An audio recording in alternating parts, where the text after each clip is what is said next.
Imagine living in a world where the color of your skin determined whether you could drink from a water fountain, sit at a lunch counter, or even vote.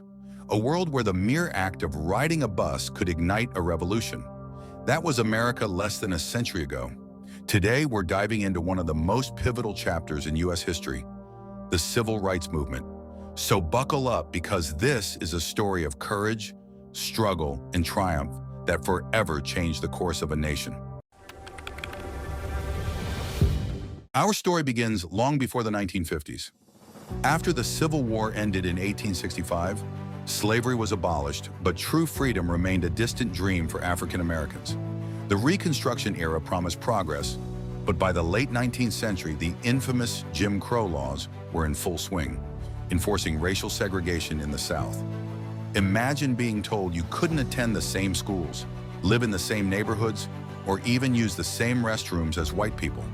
This systemic discrimination wasn't just a cultural issue, it was written into law. And for decades, it seemed like no one could challenge it.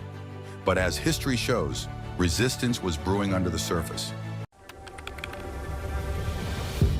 In 1954, the first major domino fell.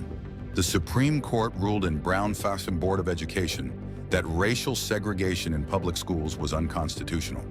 This wasn't just a legal victory, it was a moral declaration that separate but equal was anything but.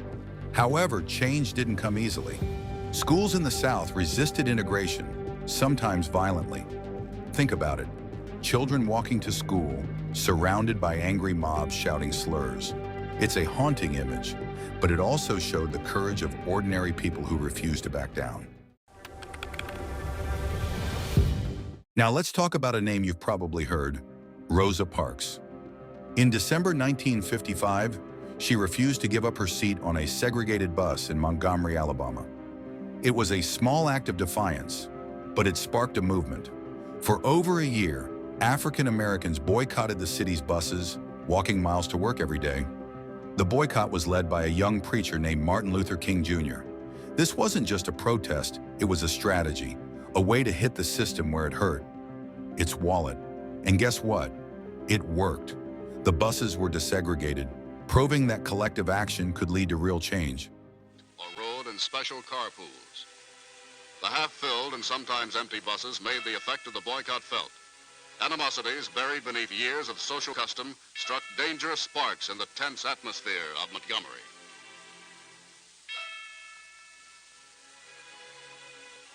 But Dr. King, himself a victim of these same animosities, continued to inspire his people with his own philosophy of nonviolence.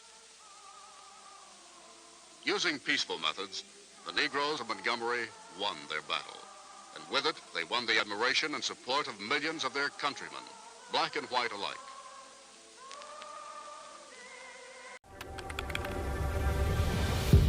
Fast forward to the 1960s. Inspired by earlier successes, young activists took the fight to lunch counters and bus terminals. They staged sit-ins at whites-only diners, enduring harassment and arrest without retaliating. Then came the Freedom Rides. Integrated groups rode buses through the South to challenge segregation in interstate travel. Imagine sitting on a bus, knowing you might be met with violence at the next stop. These riders were fearless, and their courage forced the federal government to step in and enforce desegregation laws.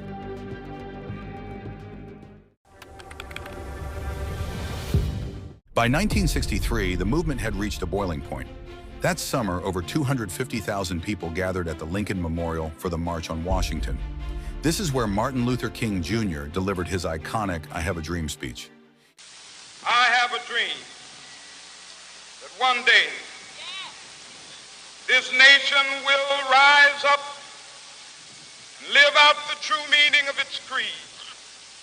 We hold these truths to be self-evident, that all men are created equal.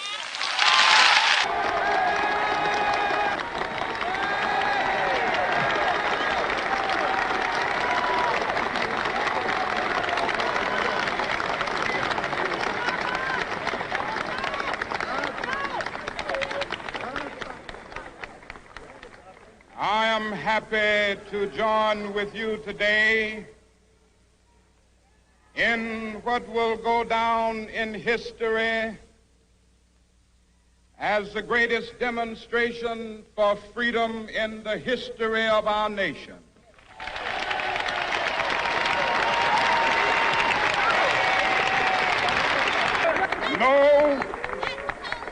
No, we are not satisfied, and we will not be satisfied until justice rolls down like waters and righteousness like a mighty stream.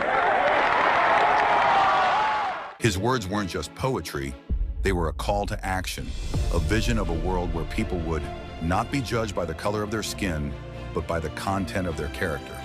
The momentum led to the Civil Rights Act of 1964, signed by President Lyndon B. Johnson. This landmark legislation outlawed discrimination in public places, employment, and education. It was a monumental step forward, but the fight was far from over. Let's move to Selma, Alabama. In 1965, peaceful marchers demanded the right to vote, facing brutal attacks from police on the Edmund Pettus Bridge. The images of Bloody Sunday shocked the nation and galvanized support for voting rights. Later that year, the Voting Rights Act was passed, banning discriminatory practices like literacy tests and poll taxes. It was a major victory, ensuring that every citizen, regardless of race, had a voice in democracy. By the late 1960s, the civil rights movement had achieved incredible victories, but the fight wasn't over.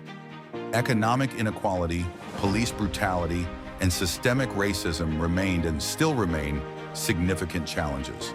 The movement's legacy is carried on by activists today, reminding us that progress isn't a straight line, it's a marathon, not a sprint. So, why does the civil rights movement matter today?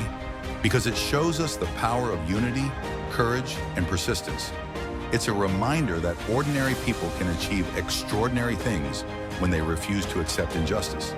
Thanks for joining me on this journey through history. If you found this story inspiring, hit that like button, share this video, and subscribe for more stories that matter. And remember, the fight for equality isn't over. It's up to all of us to carry the torch forward.